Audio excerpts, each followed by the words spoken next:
সুদীর্ঘ 15.5 বৎসর বাংলাদেশের জনগণ ভোটের অধিকার সহ তাদের সকল মৌলিক অধিকার থেকে বঞ্চিত ছিল। 14 সালের ভোটটি ছিল একেবারেই ভোটারবিহীন। 18 সালের ভোটটি ছিল মিডনাইট ইলেকশন। ভোটের আগের রাতেই সব শেষ করে ফেলা হয়েছিল। আর 24 সালের ইলেকশন ছিল আমি এবং ডামি। এই 24 সালের নির্বাচনের পর আমাদের ছাত্র তরুণ যুব সমাজের ন্যায্য একটা দাবি, সেই দাবি নিয়ে তারা যখন মাঠে এসেছিল তখন অতীতের ফ্যাসিবাদী কায়দায় তাদের সেই দাবিকে দমিয়ে দেওয়ার চেষ্টা করা হয়েছিল। তাতে যুব সমাজ রুখে দাঁড়িয়েছিল এবং তাদের উপরে নির্মমভাবে হত্যাযজ্ঞ চালিয়ে দেওয়া হয়েছিল। সারা দেশবাসী, নারী পুরুষ সবাই তখন তাদের পাশে এসে দাঁড়ালো। তুমুল আন্দোলনের মুখে ফ্যাসিবাদী সরকার 5ই আগস্ট দেশ থেকে পালিয়ে গেল ক্ষমতা ছেড়ে।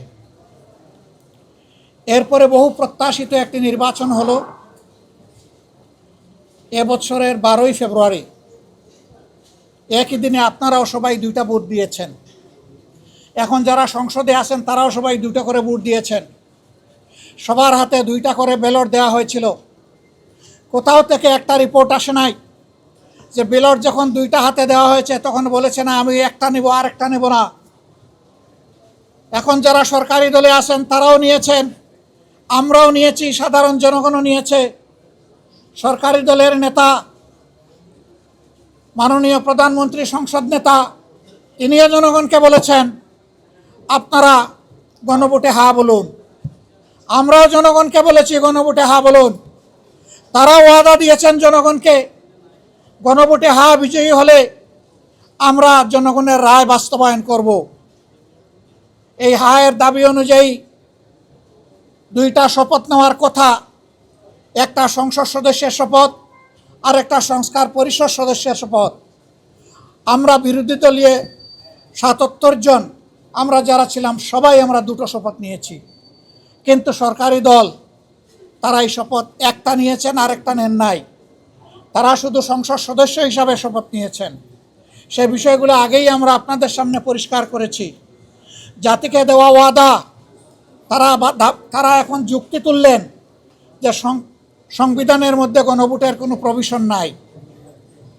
সংবিধানের ভিতরে যদি গণভোটের প্রভিশন থেকে না থাকে তাইলে 26 সালেও কোনো নির্বাচন নাই। সংবিধানে তো 26 সালে নির্বাচন হওয়ার কথা না, সেটা 29 সালে গিয়ার কথা। এটাও সংবিধানে ছিল না। জনগণের উইল হচ্ছে সুপ্রিম ল। জনগণ চেয়েছে, এই জন্য ফ্যাসিস্ট সরকারকে জনগণ বিদায় দিয়েছে, কোনো সংবিধানের আলোকে বিদায় নেয়নি। সেই সরকার বিদায় নেওয়ার পরে জনগণের অভিপ্রায়ে একটা সরকার গঠন হয়েছিল এবং সেই সরকারের জারি করা নির্দেশের আদেশের আলোকেই গণভোট এবং সংসদ নির্বাচন অনুষ্ঠিত হয়েছে। এখন গুস্ত হালাল আর জুল হারাম। একটা যদি হালাল হয় আরেকটা হারাম হয় কিভাবে? তারা এখনো বলছেন এটা সংবিধানে নাই। তাহলে সংবিধানে এই সরকারেরও প্রভিশন নাই এখন যেটা গঠন হয়েছে। সংবিধান অনুযায়ী এখন কোনো সরকারি দল নাই, পালায়ে গেছে। সংবিধান অনুযায়ী এখন কোনো বিরোধী দল নাই, সেটাও পালায়ে গেছে। আপনি সংসদ মানবেন, সরকার মানবেন, জনগণের অভিপ্রায়ের এক অংশ মানবেন, আরেক অংশ মানবেন না। গণভোটকে অস্বীকার করবেন, বলবেন 51% মানুষ আমাদেরকে ভোট দিয়েছে। তো 68.6% মানুষ যে গণভোটে হা বলেছে, 51% বড় না ওইটা বড়? এই 51% তো বাস্তবায়ন হয়েছে। আমাদের অনেক রিজার্ভেশন থাকা সত্ত্বেও আমরা মেনে নিয়েছি, শান্তি শৃঙ্খলার স্বার্থে, গণতান্ত্রিক ধারা ফিরে আসুক সেই স্বার্থে। তাহলে বেশিরভাগ জনগণের অভিপ্রায়কে আমরা অস্বীকার করব কিভাবে? আমরা জনগণের সাথে বিশ্বাসঘাতকতা করতে চাই না। জনগণকে আমরা কথা দিয়েছি গণভোটের রায় বাস্তবায়নের জন্য সংসদের ভিতরে আমরা লড়ে যাচ্ছি, আপনারা দেখতে পাচ্ছেন, আমরা লড়ে যাব এবং একই সাথে জনগণকে সাথে নিয়ে রাজপথেও আমরা লড়ে যাব ইনশাআল্লাহ। এ দাবি বাস্তবায়ন না হওয়া পর্যন্ত আমাদের অবস্থান অপরিবর্তিত, আমাদের লড়াই চলবে এবং আমরা বিশ্বাস করি কখনো কোনো জনপদে জনগণের অভিপ্রায় বা রায় কখনো বৃথা যায় না, সেটাই শেষ পর্যন্ত বাস্তবায়িত হবে ইনশাআল্লাহ।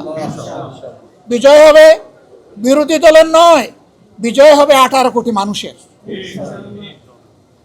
যারা গণভোটের পক্ষে অবস্থান নিয়েছে বিজয় হবে তাদের। আমরা আবারও বলছি, এই জনগণের সাথে আমরা বিশ্বাসঘাতকতা করতে পারবো না।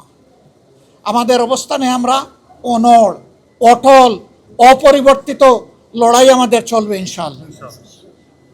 দেশ সরকারি দলেরও নয়, বিরোধী দলেরও নয়, এই দেশ 18 কোটি মানুষের। সুতরাং 18 কোটি মানুষের রায়, স্বার্থ, অধিকার উপেক্ষিত হবে আর বিরোধী দল বসে বসে সংসদের ভিতরে সমর্থন দেবে, সে বিরোধী দল আমরা নই। ভালো কিছু হলে অবশ্যই সমর্থন দেব, কিন্তু জনস্বার্থ বিঘ্নিত হলে অবশ্যই তার বিরুদ্ধে আমরা রুখে দাঁড়াবো। আজকের এই ওয়াকআউট তারই অংশ। আপনারা সাথে থাকবেন, আপনাদেরকে সাথে নিয়েই আমরা জনগণের এই রায় বাস্তবায়ন করব, এই দাবি আদায় করব ইনশাআল্লাহ।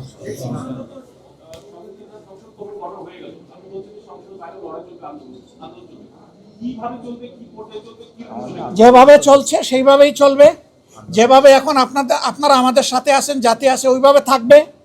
আপনাদের মনে থাকার কথা, 94 সালে আমরা অনুরোধ করেছিলাম কেয়ারটেকার সরকার বাস্তবায়ন করার জন্য। তখনকার সরকার এটা আমলে নেয় নাই। আমরা আন্দোলন করেছি, সংসদের ভিতরে করেছি, বাইরে করেছি।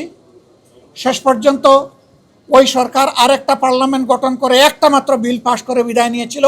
সেই বিলটা ছিল কেয়ারটেকার সরকারের বিল। আমরা চাই না 5 বছর পরে সরকার এটা করুক। আমরা চাই সরকার তাদের দেওয়া ওয়াদায় ফিরে আসুক, জনগণকে সম্মান করুক, অবিলম্বে তা বাস্তবায়ন করুক।